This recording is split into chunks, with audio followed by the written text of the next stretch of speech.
Sen bu salamda qızlar, ma bo'lsam mayda pishirilgan, burundan tatib bizninki yerlik tamoqlarning birisi. Bu sambuzaga ketarlik materiallar 3 un qildim. Men 2 uyga tavoq qilib o'zimiz yedik. Shunchalik o'xshabdi. 3 unga 2 tal tuxum, yarim piyola shakar, 1 sirkayli may, yarim qoshiq tuz. Mayni bekçe qo'yvasanlar o'g'ilib ketadi. Shunga shu 1 sirkayga yiqildim. 3 qo'ysanlar bo'ladi. Yetarlik. Güş, piyaz, sebze qatarlıqlarni 3 yaq to'g'raymiz. To'g'rab buni qozonda qo'rvolamiz. Chunki mayda pishsa tez ishtik pishidi.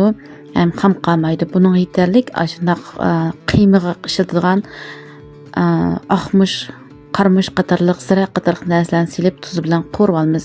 Tuzni asalaylik. Qo'rvagandan keyin mana qiymamizmi tayyor bo'ldi.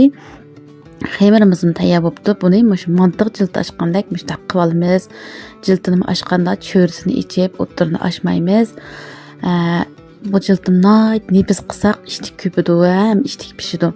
Bek tamlik bo'ladi. Anandan keyin buni tukkanda cho'risini bosamiz, o'ttirini bosmaymiz. Chiqib ketmaydi. Cho'risini yaxshi bossak, may chuchigandan keyin buni silib, mushtaq pishirib olsak bo'ladi.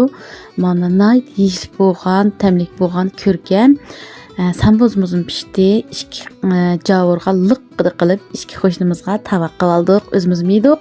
Ajrimiz uchun yurkimni besib, meni qayta yo'linglar qizlar, gullarni